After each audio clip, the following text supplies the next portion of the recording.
Alright, welcome everyone to another night of SCS. This is the Sunday remaining. night edition. I'm Niz, this is NizCast. 5 We're in round seconds 3 remaining. out of 6, so we're going to have 4 games tonight. Dire And we have team Team ASDF, which we've cast before. I believe it was last Sunday? Maybe it was last Thursday. I don't even know. I should have checked. I had all that time to prepare and I didn't check. But we've seen them before. We're going to be casting them. They're going to be on the Dire side, and they're going to be going up against a team called Spin to Win. And their captain is Koss, which we've seen before as Radiant well. team pick. So let's get right into this. We've got Troll and Vengeful Spirit getting banned out by Team ASDF.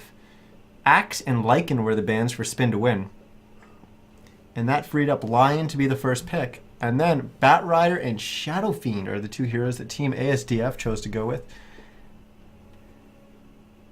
I want to say that's a little bit surprising, but frankly it isn't. We've seen 10 Bat Rider seconds getting remaining. picked up pretty early. We haven't seen it too much in the games I've cast, but recently 5 seconds Bat Rider has remaining. become a pretty contested pick.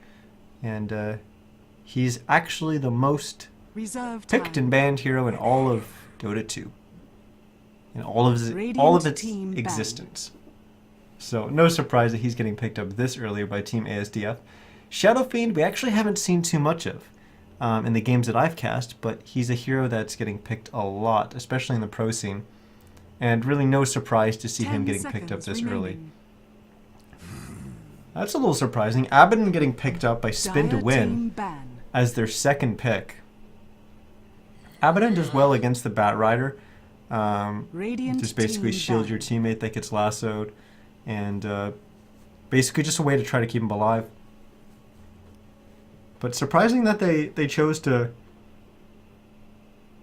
go with both supports. And supports that, Dire frankly, Abaddon team can't ban. really roam around and put a lot of pressure on a Shadow Fiend. And he doesn't really do too well at zoning out a Bat Rider if the Bat Rider's in the off lane. So Lion would be restricted to that. So that means they're either going to be zoning out the Bat Rider and forcing 10 him to go seconds to remaining. the jungle or putting pressure on the Shadow Fiend. They can't really do both when they're running 5 Lion and seconds Abaddon. remaining. Unless there's something that maybe I don't see coming. Maybe it's an offlane Reserve Abaddon. time. Probably not, but who knows. Spin to Win then banned out Tidehunter and Slark. And Team ASDF banned out Weaver. Weaver, of course, pairs incredibly well with Abaddon. That's a very, very strong dual lane. So definitely smart for them to ban that out. That's a lane that was actually quite popular 2, maybe even 3 patches ago. I mean major patches ago. So, and we haven't really seen much of it since. So good of them to recognize the potential with that Abaddon Weaver combo. A little surprised that Spin to Win chose to ban out the Rabbit or the Tidehunter. Because Tidehunters typically run in the off lane. Bat Rider Radiant team typically pick. run in the off lane as well. You could get greedy, could throw him in the jungle, and that's maybe what we're going to see as Phoenix was the pick. Phoenix, of course, another off laner. So they could get greedy. They could put that Bat Rider in the jungle. What's probably more likely is a safe lane Shadow Fiend, Bat Rider mid, Phoenix off lane, something like that. A little surprising to see Team 10 ASDF seconds throw out remaining. all 3, potentially all 3 cores 5 seconds this early remaining. and having not picked up a support at all. Reserve time. Be interesting to see how Spin to Win chooses to counteract this because, well, they certainly don't have anything to zone out a Phoenix either. Dire team pick. And if that is a safe lane Shadow Fiend, I guess they don't really have to worry too much about trying to put pressure on him in the mid lane because if he's safe lane, he's not going to be vulnerable like he is in the mid lane. So they don't really have to worry about that too much, but Phoenix is a pain to zone. Juggernaut was the pick for Spin to Win. Radiant team Fitting name, pick. I guess, as they pick up the Juggernaut, which of course he likes to Spin to Win. Faceless Void is the pick for Team ASDF. Now, that's 4 cores. So is this Ultra Greed with a Bat Rider in the jungle? I think it is. Which means Bat Rider jungle, Phoenix off lane, Shadow Fiend mid, Faceless Void safe lane. 10 seconds remaining. They do have options for switching this kind of stuff around. They could go Shadow Fiend 5 safe lane, seconds remaining. Phoenix mid, Faceless Void off lane. It's kind of weird. Reserve time. I think they're most likely just going to run the Faceless Void safe, Shadow Fiend mid, and Phoenix off lane. The Batrider jungle. That is very, very greedy. Very greedy.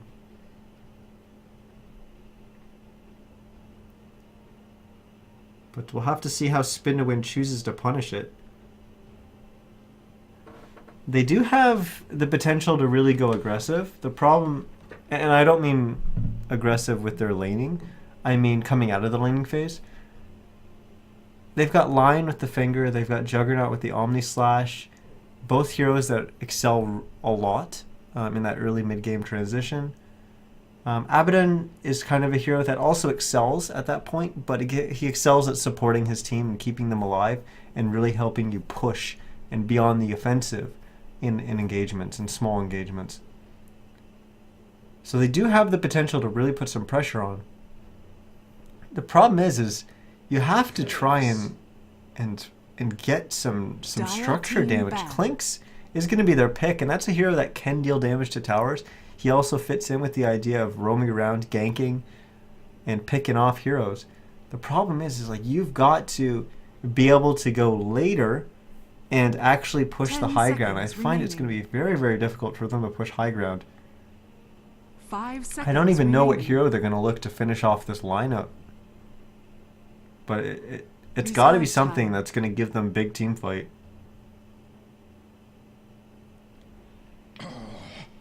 Invoker will be banned out. That would be one of them. Radiant team ban.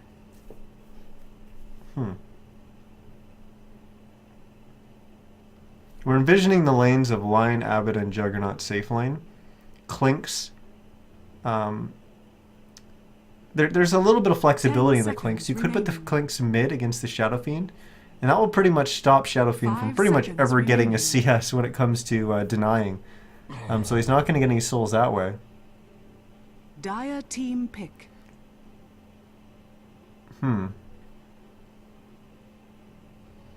The other option is putting the Clinks in the off lane, because they don't really have the potential to pick off the Clinks. They have to go after a really strong support here. And with Tree banned out, Tree's a hero that's going to really bolster their lineup 10 and give them seconds quite a bit of team remaining. fight. Not that they really need that much team fight. 5 I seconds feel like right now they remaining. need lockdown. Tree, of course, would have given them that to lock down the Clinks. Reserve time. I don't know. Apparently they don't know either. Taking their time here. They've got 40 seconds of reserve time left. Why not take that time? And what's 40 seconds when you're looking at potentially having an hour-long game? That extra 40 seconds is definitely worth it. Visage. All right. Radiant team pick. All right, not going to give them a lockdown is another relatively greedy pick, but does actually give them quite a bit of early game strength.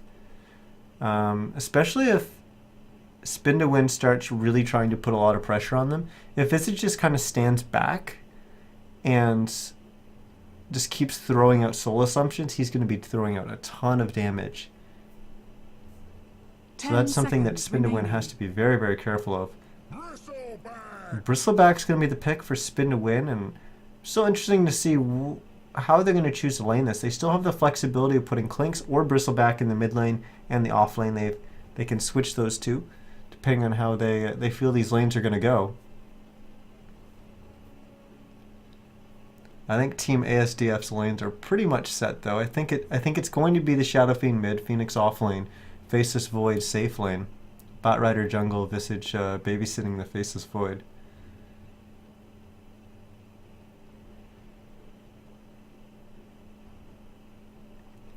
See Visage being able to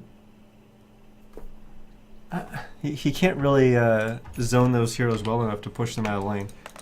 Either way, let's introduce the teams. We've got on the Prepare for Radiant battle. side, Team Spin to Win, playing their Abaddon is going to be Koss. playing the Clinks is going to be the frickin' Diglett. Playing the Juggernaut is going to be Tibu. Hope that's Tibu. We've got move-in target's going to be playing the Bristleback. And Craig on the Lion. On the Dire side, we have Team ASDF. Playing their Faceless Void's going to be Yolo Swag Rico. Playing that Visage is going to be Clarissa Tander. Playing the Phoenix is going to be Keywielder. Playing the Batrider is going to be XSY. And we'll point out what he's doing there in a second. And playing the Shadow Fiend is going to be Eleanor. And I think we're going to have an engage here as they're going to run right into Keywielder. They have smoked up for this. Keywielder taking a lot of damage, but he will dive away, just surviving with 53 HP.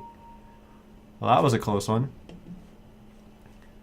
Now, it is worth pointing out that that Phoenix is not offlane. It is a support Phoenix. Which I should have pointed out that that was a possibility, but I guess I failed to actually mention that in the draft. And that means we're going to have an offlane Batrider. He's going to pick up the bounty rune here, and because he had boots, he was able to run down here, use his Firefly to get rid of most of these trees, and that's going to allow him to have sight lines into this jungle to see any potential ganks coming from the side. Let's take a look at how everything's laning. Obviously, the Dire side laning as would be expected, with the Void and the Visage up top. We've got the Shadow Fiend mid. Phoenix is going to be joining them up top, and then, of course, that Batrider, wherever he is, there he is, placing an Observer Ward to block the pull, is going to be laning in this bottom lane. The Radiant side, running with that tri-lane as I expected. XSY, getting forced to use the Firefly and run away here, and he'll be alright in the end because of that. Mid lane, they chose to go with the Clinks to match up against the Shadow Fiend, and I think that was the better matchup for sure. And that leaves Bristleback in this top lane, in a lane that, frankly, I don't think they can really force him out of. He's going to get quite a bit of XP. He may be a little limited in how much CS he's going to be able to get, but he should be able to get a decent amount of XP.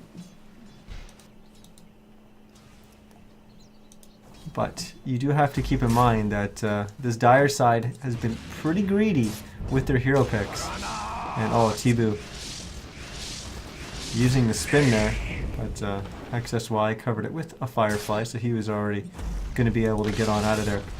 Earth Spike getting used, but not really going to be able to go on the back of it. They need to link those two abilities together, the Earth Spike and the spin.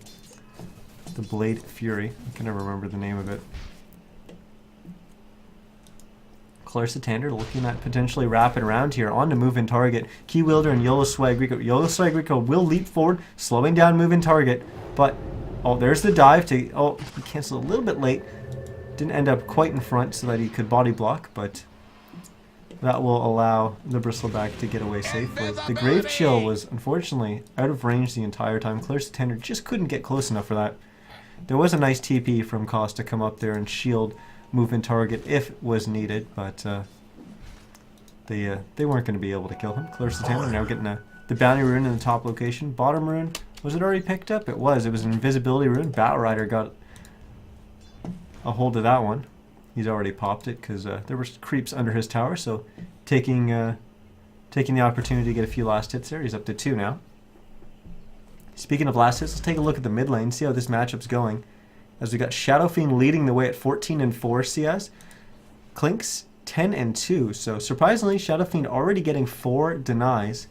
That's a little bit surprising going up against a Clinks. He should be pretty much the master of last hitting the dire creeps at least.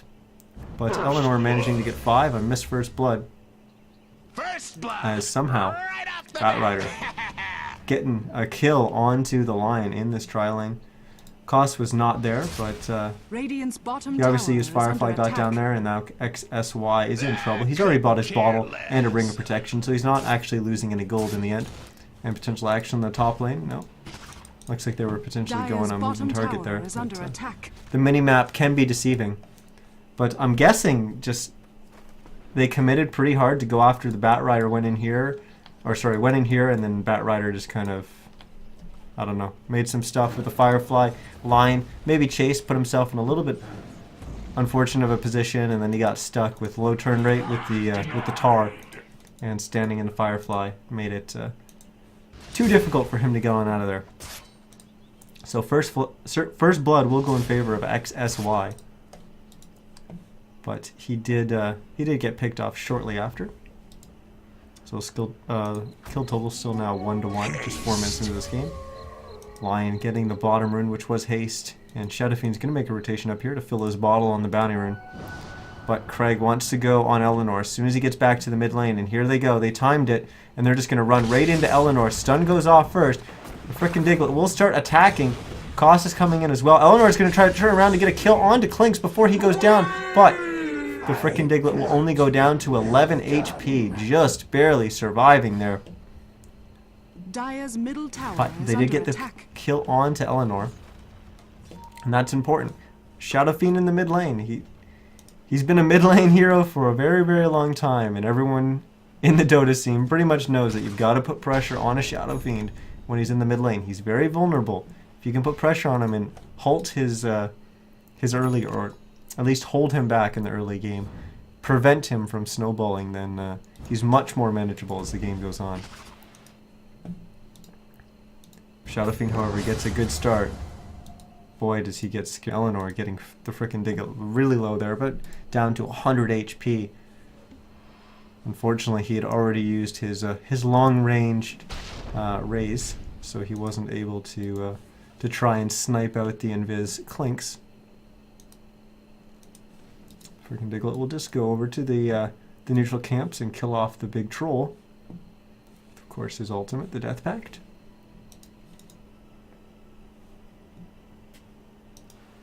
What we got in terms of CS? Well, in the mid lane, Shadow Fiend already 10 CS ahead of the Clinks, and he's managed to get all the way up to 11 denies.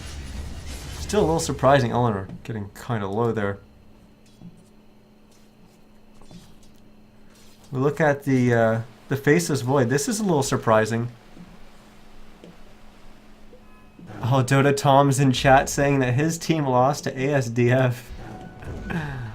Why didn't you beat him? I could have been cast in your Dire's game. middle tower is under attack. So the point I was trying to make there is we got Yolo Swag, we've got 34 and 6 CS on this Faceless Void. He's going up against the offlane Bristleback, which if you take a look at his CS, 25 and 6. This Bristleback's been getting a ton of CS in this offlane. I knew he was going to be able to get XP and maybe a little bit of CS, but I didn't expect his CS to be this good. Batrider's at 19 CS in the offlane. Jug only at 29 CS. Jug 4 more CS than the offlane Bristleback. Incredible. Q-Builder needs to be a little careful here. Koss looking like he wants to dive. Yeah, I think he's going to do just that. He's going to go cut through the tree. Oh, I think he cut the wrong tree. No, choosing not to go through there. But he's still going to dive. He's got that shield about to expire, which means he's going to pop. He can use another shield, but they've already healed up. This is turning out to be just a feed, and he'll go down. Score now 2-2. In the meantime, Eleanor just farming up a neutral camp there. Oh, on the bottom line, just caught the end of XSY dying. As Tibu and Craig got the kill there. Omni Slash not used. In fact, Blade Fury wasn't used either. So a little bit surprising, maybe just a little bit of a greedy play there from the Batrider.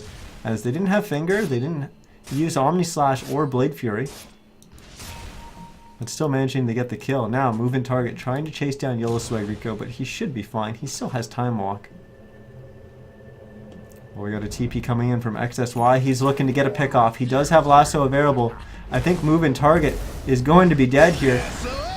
Flame Break will bring him back, but there's that shield coming out from Koss, dispelling that Lasso. But I think Koss is going to go down. Indeed, he will. From the Soul Assumption coming out from Clarissa Tander there.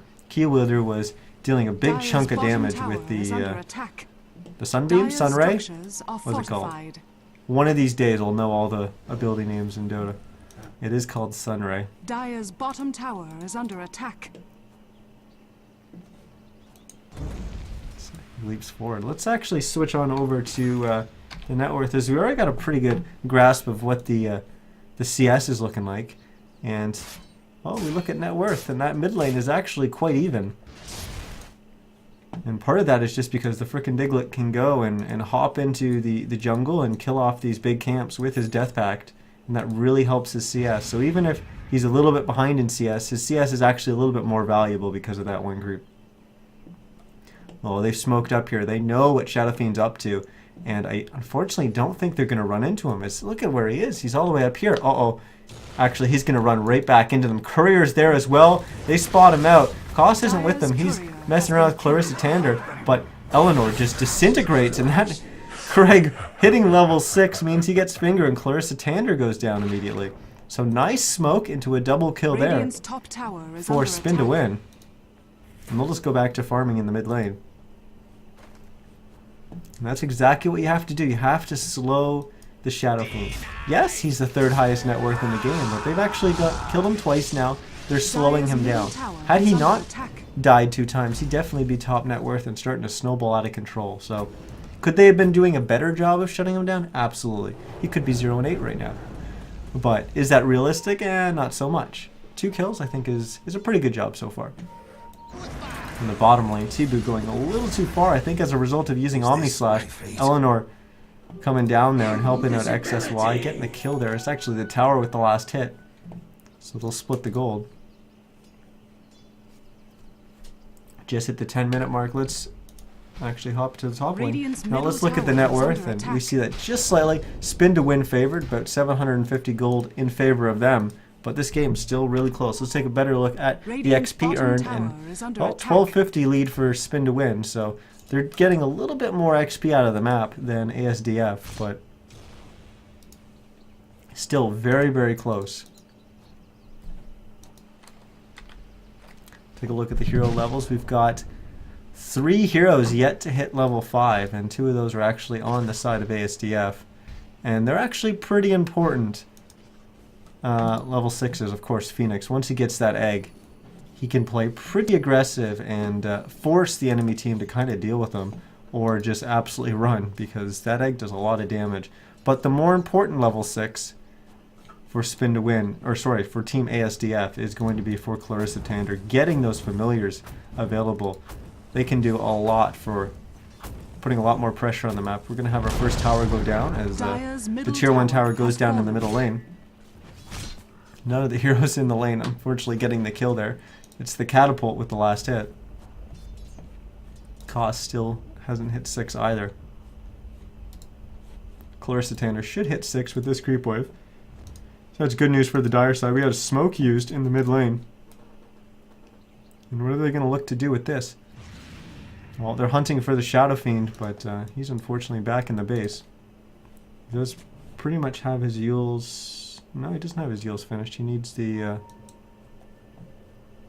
Void Stone, which I don't think was on the courier when it died. Oh, here we go. Oh, unfortunately, the dire side engaging on a moving target. He's going to get lassoed, and suddenly 4 heroes are up here for the Radiant side, and XSY is going to go down. There's no way he's getting out of that. Yolo Swag Rico has been hexed. He does get fingered, and clinks. Oh, it's actually, sorry, Craig who's going to get the last hit there. I thought it was, what is this thing called? Searing Arrow. I knew it before I checked. I thought it was the Searing Arrow that got the last hit, but it was actually Craig who got the last hit there. He must have had an auto attack flying in the air as well.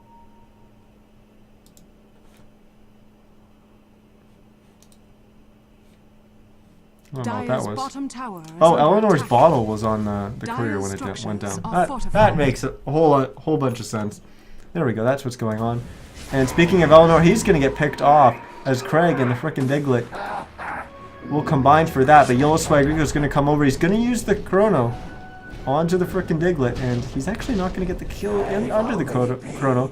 But with Key Wielder and the Familiars rotating over, they'll have more than enough damage to pick him off before he's able to Ghost Walk away. Windwalk? God, it's like I've never played this game. Skeleton Walk. Close enough. I got the walk part right. XSY just taking one of the stacks from the Radiant side, but Koss and Craig saying, what the heck are you doing? They're going to come over, use the Earth Spike. They're even going to suck him off there. And they will get the kill. There we go. Craig with the last hit. That time I saw his last hit flying through the air. Maybe I just must have gotten confused with his last hit and the searing arrow in the kill before, but they do get the kill. 9-5 now, the total. And still, the Clink's leading the way. 5,700 net worth in his favor. A tribute to my house. But I think so far the story's got to be how well this Bristleback's been doing. 4,700 net worth. We still really haven't seen him do much. But the fact that he's gotten this much CS and this much XP in the off lane is actually going to pay off, well, quite well for his team as this game goes forward. Freaking Diglett has double damage. He's going to pick off Eleanor once again. Yellow Swag Rika was right there, but of course, still on cooldown from the Chronosphere. I'm sure Spin to Win knows the timing of that Chronosphere, so he can safely make that play. Key Wielder now hopping into his egg as moving target goes to make a play onto him, but Yellow Swag Rika's there with the time walk forward. I think moving target could be dead here. Oh, maybe not with Kosh showing up. Key Wielders, unfortunately, overextend a little bit. No, he gets the kill on the moving target, but he will go down to the Abaddon. And I honestly think that was definitely a fair trade. Yellow Swag Riku getting incredibly low. Oh my goodness, that was incredibly close. Kosh doesn't know where he is. Oh wow, he thought maybe he was still in there. He didn't see the TP go off. He has no idea how close that aphotic shield was from exploding right before the TP. Oh, Yellow Swag Rico. A little bit lucky there. A little bit lucky. I guess it actually could have been a backtrack and it could have hit, but I think it was just timing related. Oh, the freaking Diglett. He's all over the map, and now he's going to get another kill onto XSY. Maybe we should just keep the camera locked on him and follow him around all game. He's now 6-1-1. Dire's bottom tower Spin to win. Pulling out a little bit of a lead. 12-6. Or 12-6 right now, I should say.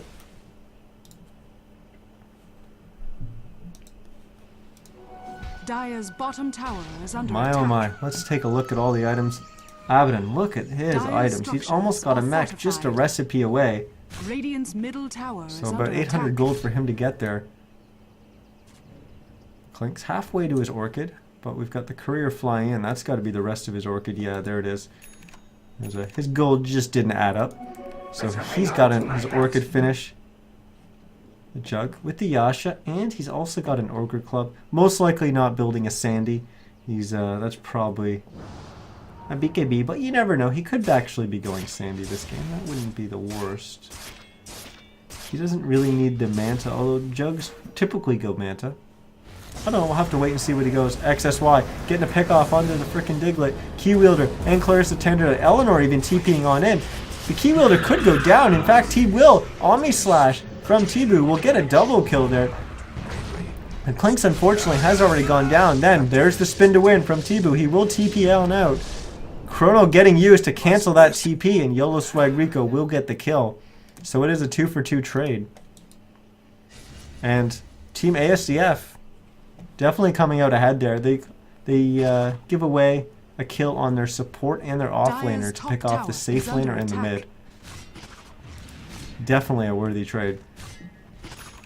But because of that, action in the bottom lane, the moving target, and costs said, you know what, let's just go and pressure this top tower. And it looks like they're going to get a tier 1 tower before anyone on the Dire side is going to be able to Dire's top tower defend it. Key Wielder jumps in, just throws out a little bit of harass. I think both of those actually unfortunately missed. Middle tower is under attack. But that's the third tower that Spin to Win has claimed. All tier 1 towers are down for them. Dire, unfortunately, still not able to knock down one of the enemy buildings. His moving target was destroying that tier 1 tower. He saw the Courier fly in the Crimson Guard, and as a result of that tower, Craig was able to pick up a Blink Dagger. Oh, the Yule's being used onto the freaking Diglett, and he'll land right into a Shadow Fiend ultimate, and he'll go down. Koss is there as well. Eleanor needs to be careful. He's getting pretty low as he's furiously chugging away on his bottle there. Down to 37 HP when the Aphotic Shield pops. Koss now has got another Aphotic Shield. Eleanor will turn around and sacrifice himself to get the kill onto Koss. He realized he was going to die anyways. Craig jumps on in, used the finger onto Key Wielder to get the kill there, but now he's been lassoed, and I think he is going to be dead. He did actually just use his magic wand, and he's going to stay alive. T-Boo, in the meantime, just swinging away with his samurai sword, gets the kill into XSY, and then he'll use the Omni Slash to get the kill into Clarissa Tanner. Oh my goodness, 4 for 2.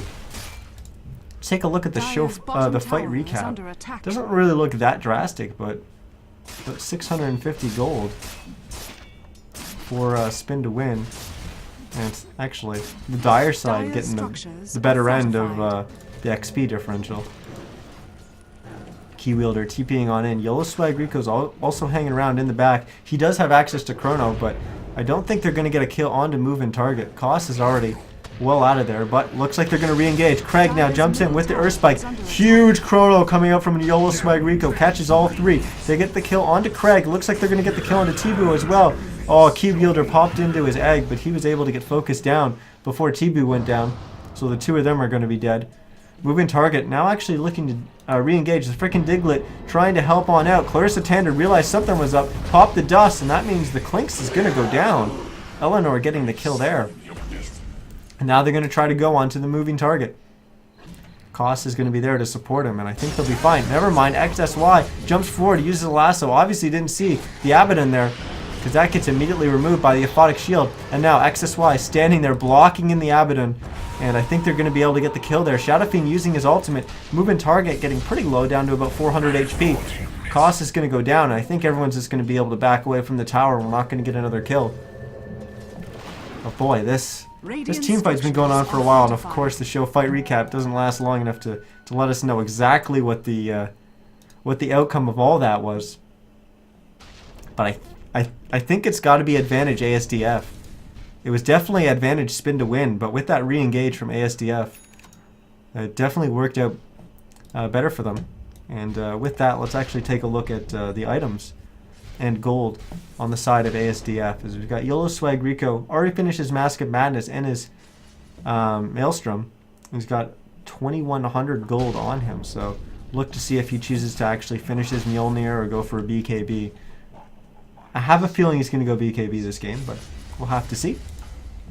Clarissa Tanner already finished the medallion, also has a chainmail and a GG branch in the stash, looking like it's going to be a mech coming out from her next. The Phoenix just has the urn, picked that up quite a while ago. Of course, the Tranquils were there as well. Just basically the one carrying all the detection, as he's got both dust and sentry wards. Got to make sure they shut down that Clinks. XSY has his Blink Dagger. He's got his bottle with haste bottled, but no Force Staff in sight, and that's never good when you're a Bat Rider. It is important to get your Blink Dagger so that you can blink forward, lasso someone, and pull them back. But especially going up against a hero like a Lion, it's quite difficult, especially when Hex is instant. You really need something like your Force Staff to get yourself back to your teammates. And when you're 1, 7, and 8 on Bat Rider, that really limits how fast you're able to get that Force Staff. So that's going to hurt ASDF a little bit, but so far XSY has already had some trouble getting some good lassos off because Koss has been on point with those Aphotic Shields. Eleanor now. He's since finished his Shadow Blade, and we've seen him use the Yules quite a bit. Got another 300 gold on him. And yeah, I was going to say, he must have just purchased something, and indeed he's got an Ogre Club sitting on the courier. Quickly go through the the Radiant side. Koss still unfortunately not able to finish that mech. And they're actually trying to sneak a Roche here. The Clinks with the distraction up in the top lane. It looks like they are going to get the kill. They used the lasso on him. They are going to get the kill, but when Roche falls, they're going to be like, oh, space created, as T-Boo's going to get the Aegis. Speaking of T-Boo, he actually did finish the Sandy. He's also gone with the Mask of Madness. 1300 gold on hand. The Bristleback with that Crimson Guard, also with the Sange. I'm guessing probably going towards a halberd. But he's definitely done quite well for himself. He is 0, 1, and 4, so hasn't really had as big an impact on this game as I would have expected with the start he had. But it still is a little early for a bristleback, which is kind of strange considering he's level 14. But I feel like he still hasn't reached his peak in this game. So look for him to make some big plays as the game goes on. Craig is confusion. since picked up a point booster since getting that blink dagger, so he's working towards an egg scepter. Radiant's bottom tower is under attack.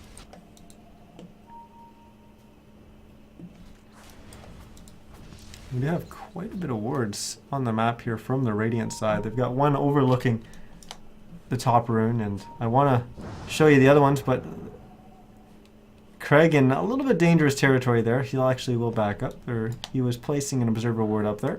He's also got one down here and another one on his side of the river, so they've got 4 observer wards out on the map. One of them's about to expire. The Dire side just has 2. They've got this one basically covering the same space that the Radiant observer ward has, and they've also got one covering the top lane. Basically, looking at their wards, they're doing a lot to try and protect and control the top so that they've got somewhere to farm, and that's exactly what these 2 sentries are trying to protect as well. They're trying to get rid of any potential observer wards, whether it's up on the high ground, around any of these areas, that's going to track any kind of movement through the jungles. So they really want to be able to constantly be able to farm their jungle. Oh, sentry ward being placed, unfortunately won't catch out any of the other sentry wards. Could just be used to try and catch out Eleanor when he tries to engage. But he's still in the bottom lane. Tier 2 tower going down. And it looks like Spin to Win's going to back out. Moving target forcing XSY to... man, that name's hard to say. To TP away. Frickin' Diglett did TP to the bottom lane. Craig did as well, but Craig doesn't have the move speed. Oh my god, Yellowswag Rico with 3 rewind procs there. Backtrack, whatever. Same thing. I blame Han. But yeah, you got 3 procs there, so not taking the damage from those searing arrow attacks from the Clinks. This whole time, Eleanor has just been farming. He's got double damage bottled. We got a Skull Basher finished by the Juggernaut. Dire's bottom Was a tower Halberd is under finished attack. by the Bristle. Oh, they know exactly where Eleanor is. This observer ward just scouted him out. Looks like he's potentially going to put some Dire's pressure on bottom this tower mid-tier 1 has tower. fallen. But that's the second tier 2 tower that it's now gone down. And Team ASDF still not wanting to fight, but they may have to fight here Radiant's middle as Spin to tower Win is is under starting to attack. threaten this tier 3 tower. They just force Eleanor back just by showing the fact that they're willing to walk up onto the high ground. Eleanor maybe a little hasty on his TP there. I think he still could have been chipping away this mid-tier tier 1 tower. And maybe if he just waited a few more seconds with that double damage, not sure if he activated it. Oh, he didn't. But he probably could have taken that tower.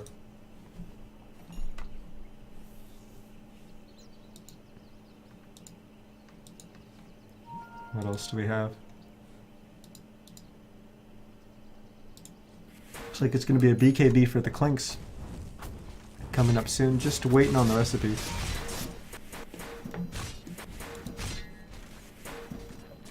Spin to Win's going to pressure this last tier 2 tower for Team ASDF. Well, they have an Egg Scepter onto the Void, so look for a big Chrono coming out from him. And we've already got an Omni Slash coming out. Doesn't get a kill with it. And Yola Swag Rico desperately trying to get it. Oh wow, he actually will just jump away. He won't even throw out the Chrono. Eleanor looks like he's going to go down with that DD activated.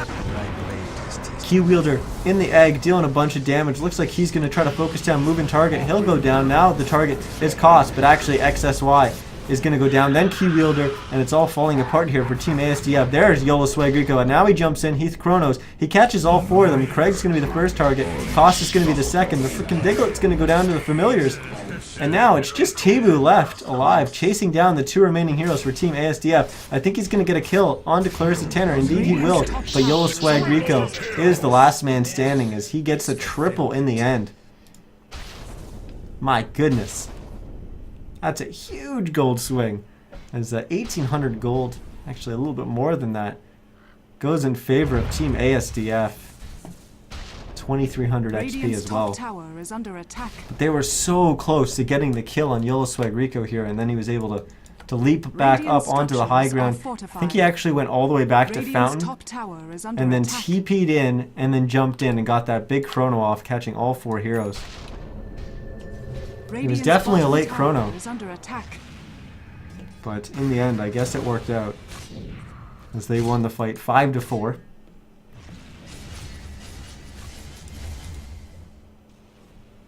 Let's actually take a look at the net worth as a result of that fight. Still spin to win favor, that's for sure. But it did come down a little bit, but we've already seen it come down before. And spin to win just seems to be pulling ahead when given time.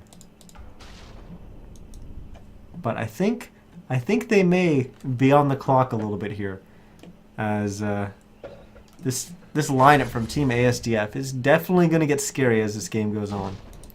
Not that Jug can't get, or Jug and Clinks aren't going to be scary as the game goes on, but I don't know. Going up against the Shadow Fiend Void, not too sure. What are they doing? Okay, smoking up in a rather weird position. But they will 5-man smoke, and looks like they're going straight to the Dire jungle. Eleanor hanging out in the mid lane. Looks like they're going to catch him as he's making that rotation over. He's not going to see it coming. Oh, now he does. Craig blinking forward. Not able to get the Hex off. The dust came out a little late. I think it was Koss who popped the dust. So that was a little unfortunate. They should have had the dust on the Craig there. Doesn't really have any item slots, but it's very difficult to make that play without you having the dust. Oh, we're going to get a lasso coming out here onto Tebu.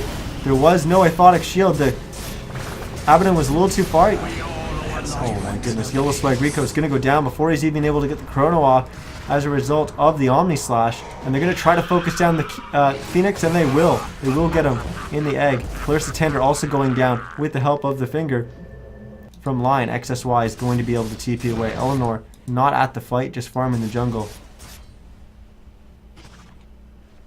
But a little surprising to see Team ASDF getting caught out there. They had just seen a smoke gank fail in this area, trying to go into Eleanor. They had to know that a rotation this way was going to be eventually coming. Maybe they just got a little bit greedy with their timing. But it definitely didn't work out for them in the end. Craig, a little off the mark there with his Earth Spike. He'll just suck off the creep to get a little bit more mana back. It looks like spin to win. It's going to at least start chipping away at this tier 3 tower. We've got 5 seconds before the Visage is going to be up, and there are 10 seconds after that before the Void. Key Wielder doing a ton of damage to Koss here with that Sunray, even forcing out the borrowed time, and then he'll get Yules by Eleanor. Oh, Eleanor unfortunately hits him with the raise just before borrowed time wears off, so actually heals him up quite a bit. Yola Swagrico will TP, and then they'll actually smoke. It looks like they're going to try to chase them down. This Observer Ward, unfortunately, wouldn't have seen that smoke. So it looks like they're going to be able to catch someone. The question is, who are they going to be able to catch? It looks like it's going to be Koss. Oh no! Craig walks over, and looks like he's going to go down as well. So they're going to actually lose too, as there we go. Craig's going to go down now. So Koss and Craig both getting picked off, both supports going down. Kill total now 26-22, and immediately they're pinging Roche. They're saying, let's go take the Aegis. And I think that's definitely the right play. I don't think Clinks is going to try to make a play for it. Yeah, they're even going to pop the dust to be sure. Dire's middle tower is under. Roshan has fallen to the Dire. Aegis will go onto Yola Swag Rico. Not onto Eleanor. A little bit surprising, I think.